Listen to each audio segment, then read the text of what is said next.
भ्रष्टाचार के खिलाफ शिकायतों का अंबार लग गया है। महज 3 दिनों में हजारों शिकायतें दर्ज हो गई हैं। 3 दिनों में 30,000 शिकायतें पहुंच, जो बहुत बड़ी खबर है। और खास बात यह है कि ऐसे महसूस हो रहा है कि जैसे पंजाब में भ्रष्टाचार के अलावा कुछ है ही नहीं, कि इतनी बड़ी संख्या में जो केस पहुंच रहे हैं, इनके ऊपर सरकार किस तरह से कार्रवाई करेगी और क्या क्या एक्शन लिए जाएंगे। भगवंत मान ने खुद मौके पर पहुंचकर, मानसा में पहली बार पहुंचकर उन्होंने किसानों को चेक वितरित किए ताकि उनको किसी तरह की भी परेशानी न होने पाए। पटियाला जेल में बंद मजीठिया को स्पेशल बैरक में शिफ्ट कर दिया गया है।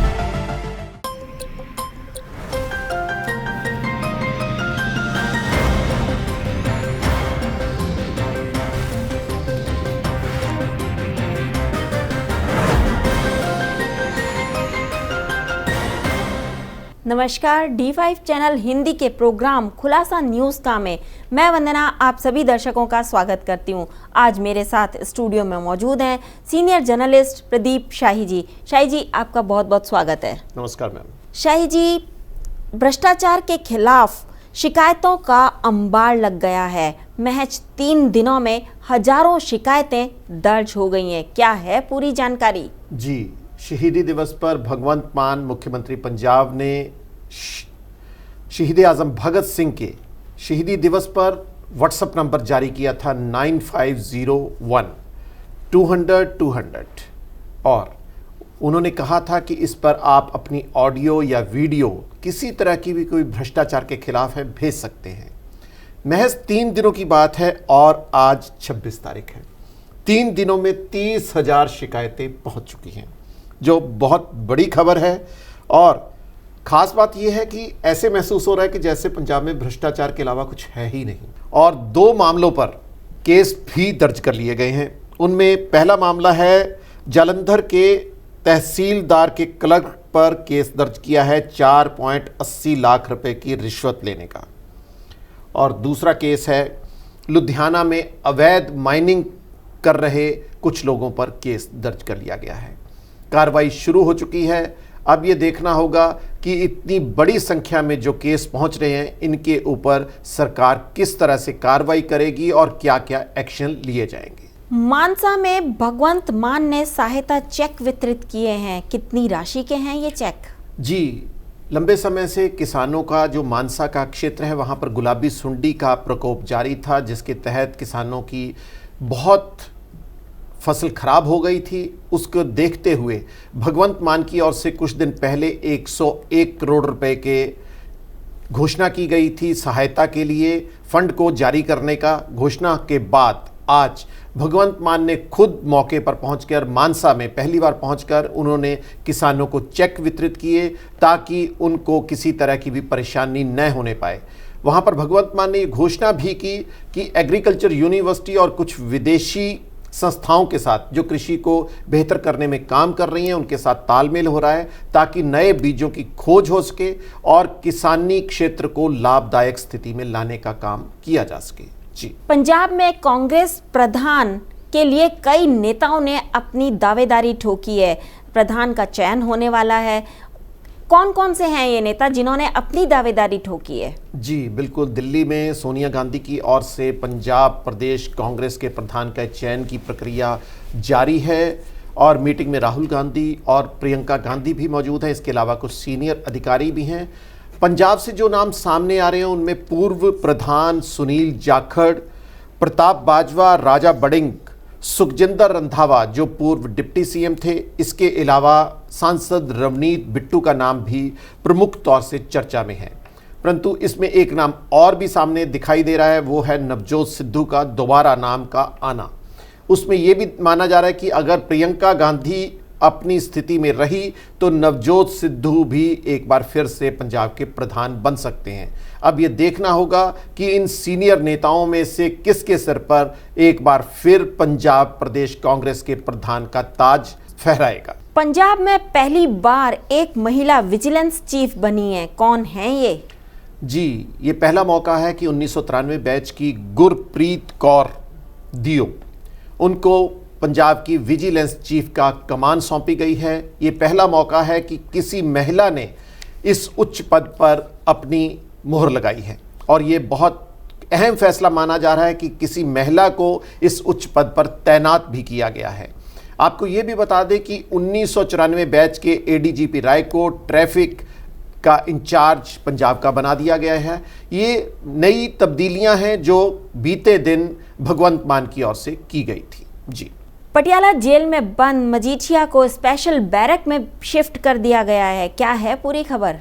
जी, बीते दिन जेल मंत्री हरजोत बैंस ने पटियाला जेल का दौरा किया था, अचानक दौरा, और उसके बाद कुछ स्थितियां सामने आई कि जेल पर किसी भी तरह का कोई आतंकी हमला या कुछ स्पेशल घटना हो सकती है, जिसके तहत विक्रम सिंह मजीठिया जो अकाली नेता हैं वो जेल में बंद थे, उनको स्पेशल बैरक में शिफ्ट करने के आदेश जारी कर दिए गए हैं ताकि किसी भी तरह की अनहोनी ना होने पाए।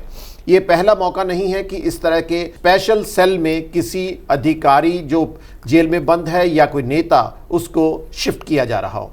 इस तरह की स्थितियां सामान्य रूप से होती हैं, परंतु इस कार्रवाई को गंभीरता से लिया जा रहा है ताकि कोई भी अनहोनी न होने पाए। जी, यूपी में 52 मंत्रियों वाली कैबिनेट का गठन किया योगी आदित्यनाथ ने, क्या रहा इसमें खास? इसकी जो बैठक हुई उस बैठक में क्या खास फैसला लिया गया? जी, यूपी में लगातार योगी आदित्यनाथ ने दूसरी बार मुख्यमंत्री पद का शपथ ली और पद पर आसीन हुए। उन्होंने 52 मंत्रियों की अपनी कैबिनेट का गठन भी किया और सबसे खास बात कि उन्होंने पहले ही दिन अपने पद पर आसीन होने के साथ ही मुफ्त राशन योजना को 3 माह आगे बढ़ाने की घोषणा कर दी, जिसकी चारों तरफ सराहना हो रही है। इसका मुख्य कारण क्योंकि ये योजना कोरोना काल में शुरू की गई थी और इससे 15 करोड़ लोग लाभान्वित हो रहे थे।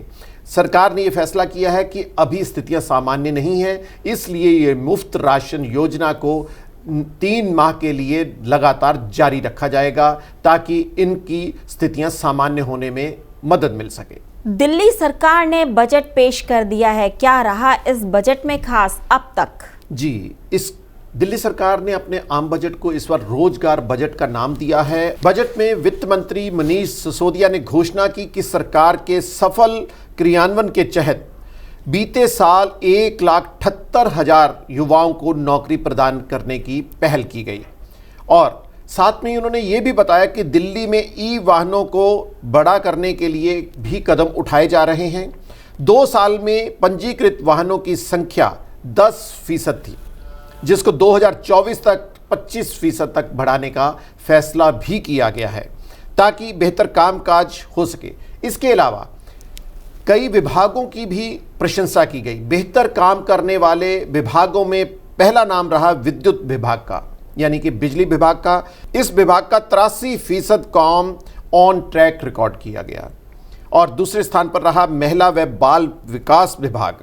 इस विभाग का 80% काम ऑन ट्रैक दर्ज किया गया, जबकि तीसरे स्थान पर दिल्ली सरकार के प्रशिक्षण और तकनीकी शिक्षा निदेशालय का काम रहा।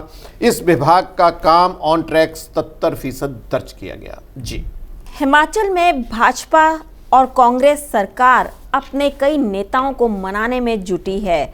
कई नेता आम आदमी पार्टी में शामिल हो गए हैं, क्या है पूरी खबर? जी, भाजपा और कांग्रेस की ओर से अपने रूठों को मनाने की प्रक्रिया शुरू कर दी गई है। इसका मुख्य कारण पंजाब में आम आदमी पार्टी की विजय के बाद आम आदमी पार्टी ने हिमाचल में अपने पैर पसारने शुरू कर दिए हैं। दोनों राजनीतिक दलों की ओर से इसे गंभीरता से लेते हुए ही भी काम किया जा रहा है ताकि रूठों को किसी भी तरह से अन्य दल में शामिल होने से बचाया जा सके। और पार्टी के प्रधान प्रदेश अध्यक्ष सुरेश कश्यप ने कहा कि वर्कर्स को सम्मान देने के लिए उनके घर के बाहर उनके नाम की पट्टिकाएं भी लगाने का फैसला किया गया है। वहीं 6 अप्रैल को भाजपा का स्थापना दिवस है और 6 अप्रैल को ही आम आदमी पार्टी की ओर से अरविंद केजरीवाल जो मुख्य संयोजक हैं और भगवंत मान जो पंजाब के मुख्यमंत्री हैं, ये शिमला में एक रोड शो भी निकालने जा रहे हैं। आपको ये बता दें कि भाजपा की ओर से कई विधायक और नेता जो फील्ड में काम नहीं कर रहे थे उनको निर्देश दिए गए हैं कि ताकि लोगों के साथ बेहतर संपर्क बनाया जा सके, क्योंकि इस साल के अंत में चुनाव होना तय है विधानसभा के। और एक खास बात वह कि हिमाचल प्रदेश के कई जिलों से 31 बड़े नाम और पूर्व जिला परिषद सदस्य और वर्तमान में एशिया के दूसरे बड़े सोसाइटी लाहौल पोटैटो के अध्यक्ष सुदर्शन जसपा दिल्ली में आम आदमी पार्टी की सदस्यता ग्रहण की और उनके साथ कई बड़े नेता अन्य भी शामिल थे। आम आदमी पार्टी ने इसको गंभीरता से लेते हुए राज्य की सभी 68 सीटों पर चुनाव लड़ने की घोषणा करती है। जी, पंजाब में प्रीपेड बिजली मीटर लगाने के आदेश हो गए हैं। अगर निर्धारित समय पर नहीं लगे मीटर तो क्या फंड रोक दिया जाएगा? क्या है पूरी खबर, इस पे प्रकाश डालिए। जी, केंद्र सरकार ने पंजाब सरकार को आदेश दिए गए हैं कि राज्य में जो लगभग 94 लाख उपभोक्ता हैं उनके प्रीपेड इलेक्ट्रिसिटी मीटर लगाने का काम तेजी से किया जाए। और इस काम को उन्होंने एक निर्धारित समय तय कर दिया है। उसकी समय सीमा है 3 माह। यदि 3 माह में ये प्रीपेड इलेक्ट्रिसिटी मीटर ना लग पाए तो यहाँ केंद्र सरकार की ओर से जो जारी फंड है उसको रोक देने का भी आदेश जारी किया गया है। अब ये देखना होगा कि अगर प्रीपेड बिजली मीटर लग जाएंगे तो आम आदमी पार्टी की ओर से घोषित 300 यूनिट फ्री बिजली देने के काम में भी अड़चन आना तय माना जा रहा है।